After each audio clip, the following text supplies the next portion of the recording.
He had no church behind him, no denomination, no supporters newsletter going out to a mailing list back home. He had a second-hand coat, a Bible with a broken spine, and a name that no one in the country he was walking into had ever heard. Manitoba, Canada, 1923. His name was Everett Caldwell, and he was 26 years old, and he was about to do something that everyone who loved him thought was a mistake. But to understand what happened next, you have to go back to the beginning, and the beginning was not a church, it was a barn.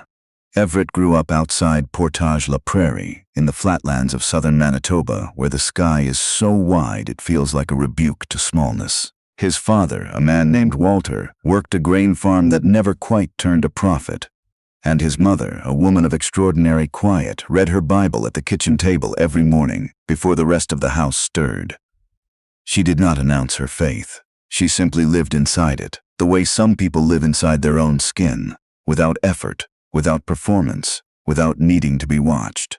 Everett was the second of 4 children.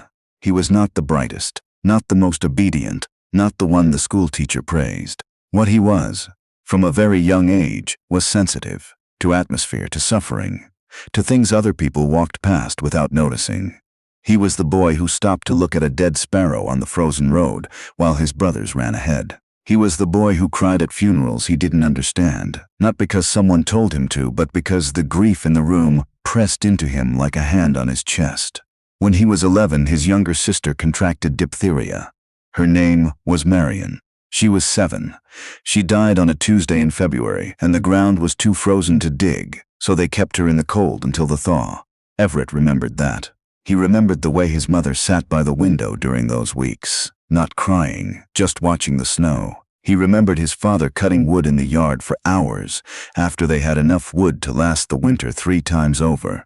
He did not grow bitter from this. That is the remarkable thing. In many children, grief curdles into anger. In Everett, it seemed to hollow out a space that got slowly filled by something else, a hunger that he didn't have a name for yet. He found the name when he was 16. A revival meeting came to Portage-la-Prairie.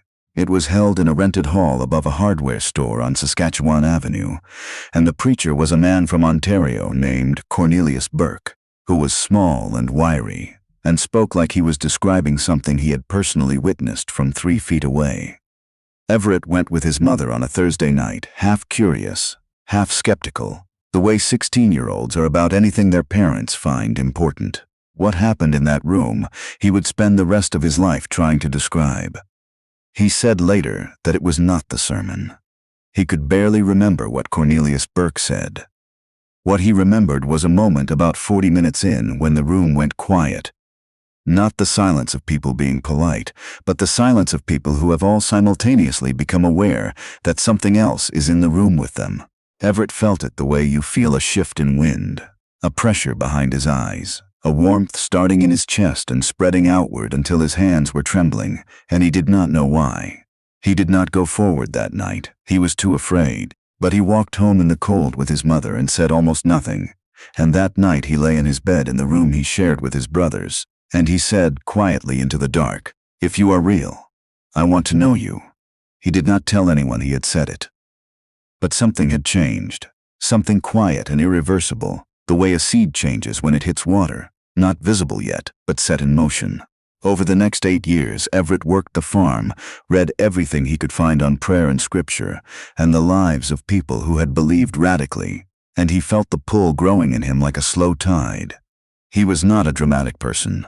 He did not prophesy in the middle of church services or speak in tongues at the dinner table. He was methodical, quiet, almost boring to watch from the outside. But inside, something was building. He began to fast. Not to impress anyone, there was no one to impress. The farm was miles from town. His father thought fasting was something Catholics did and looked at it sideways. His brothers didn't ask. Everett would simply skip meals and use the time to pray, walking the fence line of the property in winter, sometimes for hours, his breath fogging in the cold. He told a friend years later that in those years he was essentially a student, except his school had no walls and his teacher had no body. He was learning to hear, learning the difference between the voice of his own longing and something steadier, deeper, that seemed to come from beyond himself. In 1921, he felt something specific. Not a vision, not an audible voice. He was always careful to say that.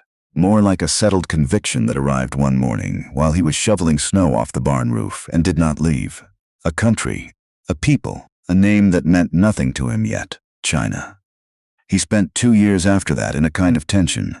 He was 24, 25, 26. He had no training, no credentials, no mission board willing to sponsor someone who had never been to Bible school and couldn't explain his call in the theological language they required. He wrote letters. He received polite rejections. One mission secretary in Toronto wrote back that the work in China required men of preparation, and that Everett's sincerity was not in question, but sincerity alone was insufficient. He kept the letter. He didn't disagree with it entirely. But he also felt with a certainty that embarrassed him to examine too closely, that the man in Toronto had not been in the barn the morning the conviction arrived. Only Everett had been there, and so only Everett could weigh it. His mother, when he finally told her what he planned to do, sat quietly for a long time. Then she said, "You'll need good boots." That was it. That was her blessing. His father shook his hand at the door and said nothing, which from Walter Caldwell was its own kind of saying everything. He left Manitoba in the spring of 1923 on a train to Vancouver, and from Vancouver on a steamship to Shanghai.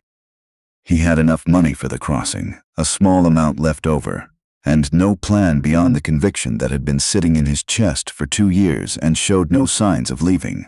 He was seasick for the first 4 days out of port.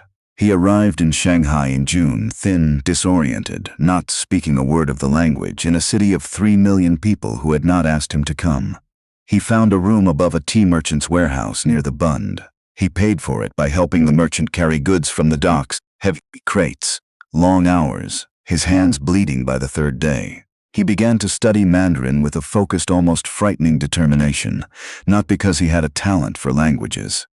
He didn't, not especially, but because he felt he had no choice. The language was the door, and he had to walk through it before he could do anything else. For 13 months, he did almost nothing that looked like ministry. He learned characters. He made mistakes in markets and learned to laugh at himself. He got robbed in his 2nd week and lost everything but his Bible and his coat. He got sick twice, once badly enough that a British missionary family in the French concession took him in and nursed him for 3 weeks. The wife of the family, a woman from Bristol named Frances. No, the family's name was Holly, and the wife's name was something simpler, something with a plain English ring. He would call her simply Mrs. Holly, and Mrs. Holly sat with him during the worst nights and read to him from the Psalms and asked him no questions about his plans or his funding or whether he had a proper sending organization. He recovered. He returned to his room above the tea merchant's warehouse and kept studying. His family wrote letters. His mother's letters were brief and warm and contained practical news about the farm and a scripture at the bottom of every page, chosen, it seemed to him, with uncanny precision for whatever he was going through at that moment. His father did not write. This was normal. His father had not written letters to anyone in his life. He did not see a single person healed in that first year. He did not see a revival. He did not see anything that looked like what he had felt in that barn on a January morning 2 years before. He sat with that. He was honest with himself about the temptation to interpret the silence as rejection, to decide that he had been wrong, that the conviction had been his own ambition dressed up in spiritual clothing.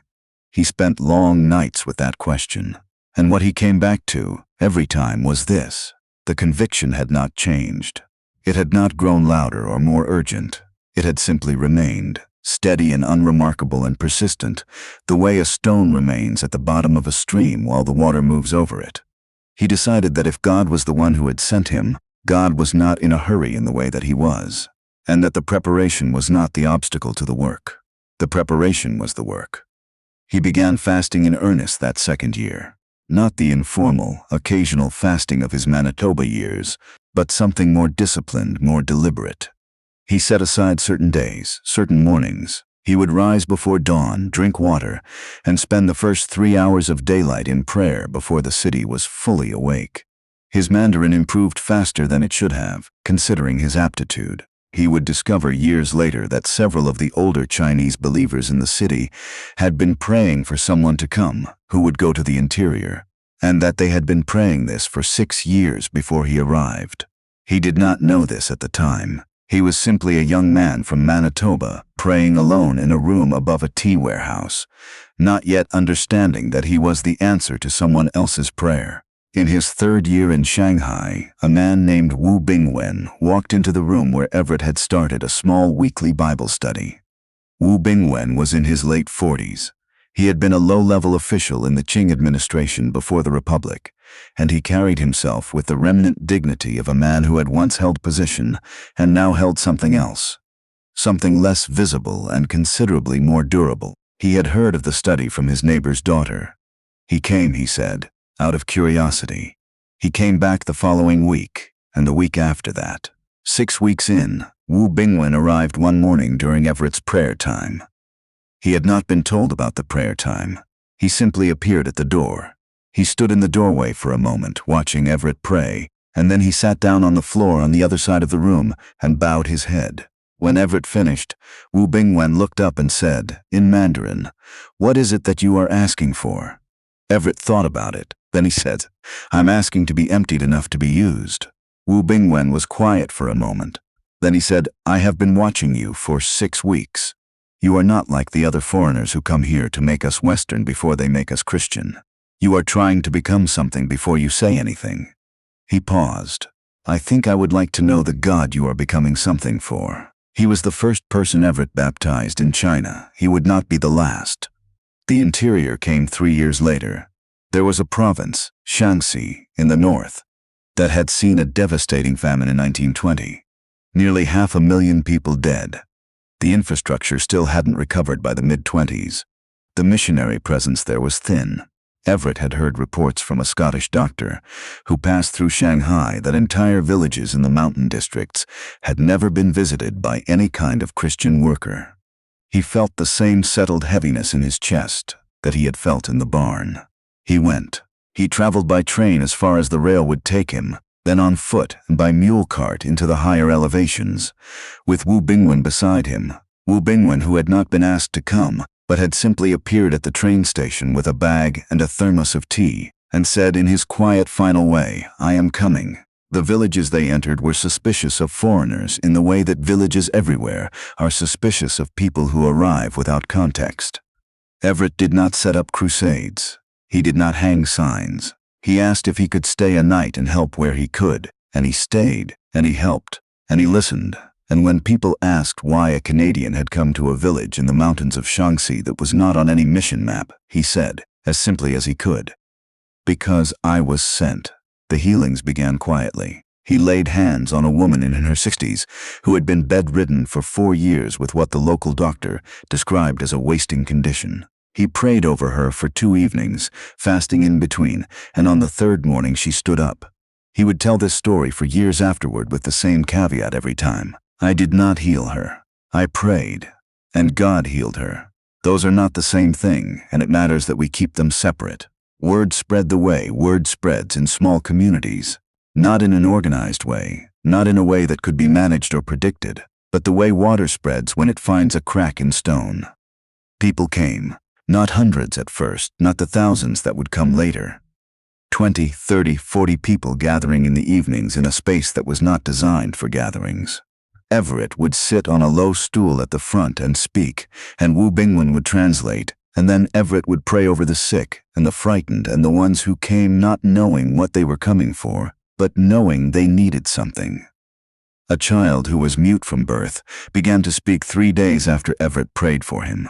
The child's name was something that did not translate well but meant, roughly, Little Pine. His mother wept for an hour when she heard her son's voice for the first time.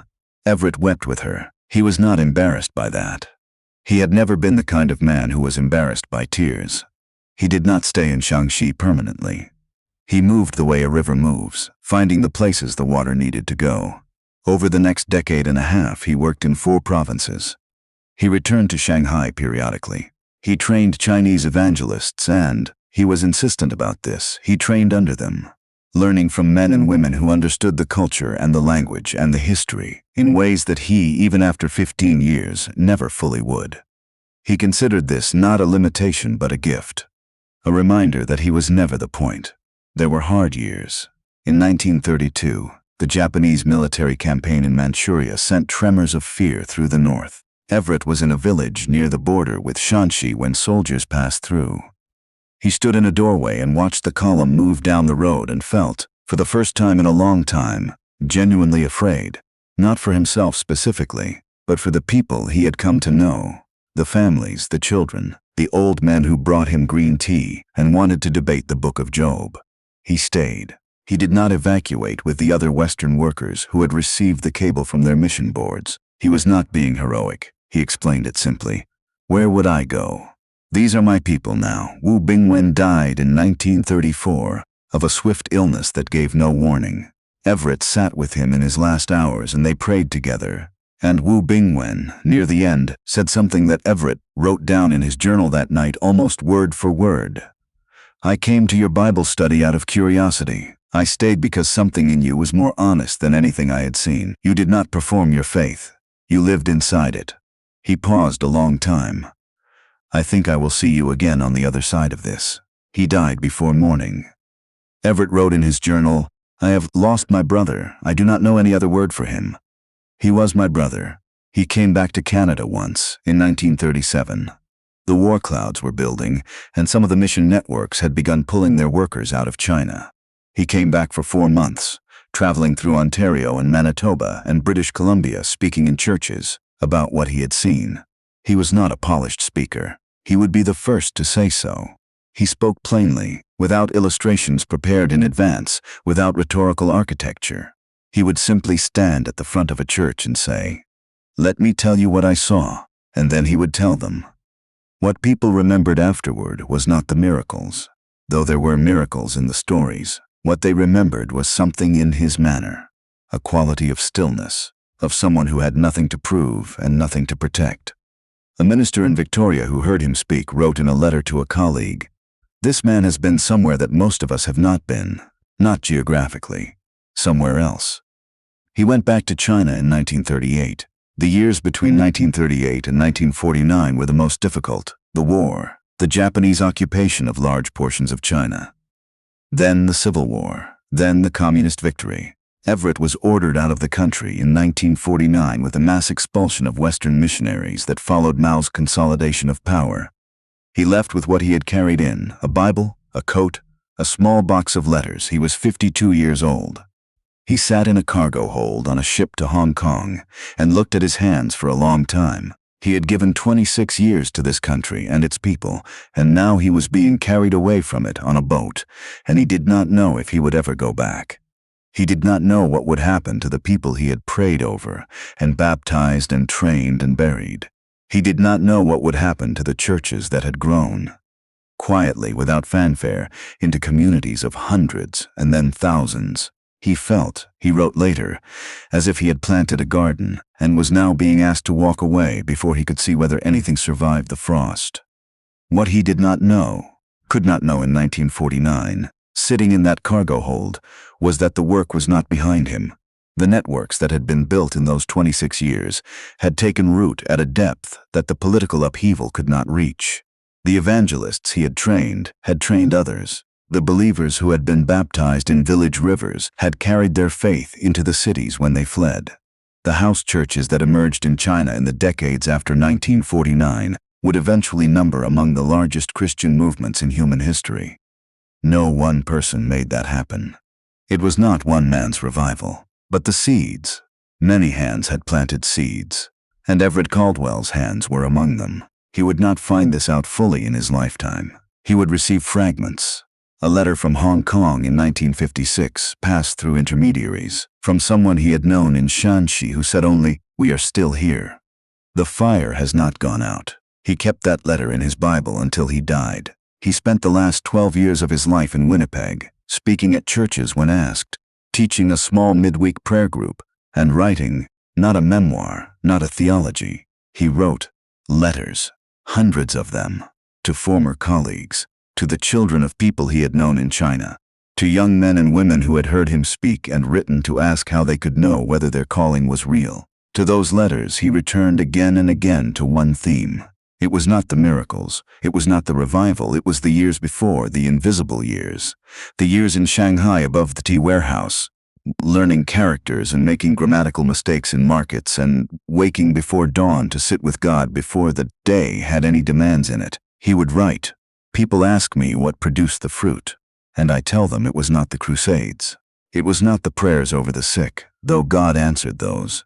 It was the long years of being no one, in a room no one knew about, becoming familiar with a presence that does not perform for audiences. You cannot shortcut that. I know because I tried to understand whether I could shortcut it, and I could not. The 9 months, the year, the 2 years, whatever form it takes for you, that season is not the obstacle before the ministry. That season is the ministry. Everything that comes after is simply the overflow. He died on a Thursday morning in January 1961, in the same province where he had been born. The bedroom window looked out over snow-covered fields. His sister came to be with him in the last days. Not Marion, who had died in the frost all those years ago, but his younger sister Ruth, who lived in Brandon and who had always, in her quiet way, been proud of him without making a fuss of it. She said he died peacefully. She said the last thing he said, which she admitted she might not have heard correctly, was something like, "There's so much more of this." She sat with him until the room was still. Outside, the Manitoba sky was the color it turns in winter, when the light is low and flat, and everything for miles is white and silent and waiting. That particular shade that looks, if you stand in it long enough, less like emptiness and more like held breath. He was 63 years old. He had never had a denomination in him. He had never had a headquarters, or a newsletter, or a salary. He had gone where he was sent, paid a price he could not have calculated in advance, and left something in the world that outlasted him in ways he never fully saw. The price that gets you the power is not a one-time payment. He paid it every morning. Before his phone, before his schedule, before anything else. Just his Bible, and his hunger, and his silence before God. That was Everett Caldwell. And that is enough. This week, if you would, set aside 30 minutes in the morning, before the noise starts. Before the obligations line up at the door, take your Bible, take your hunger, take whatever questions you're carrying and bring them into the quiet. You don't have to go to China. You don't have to be extraordinary. You just have to show up.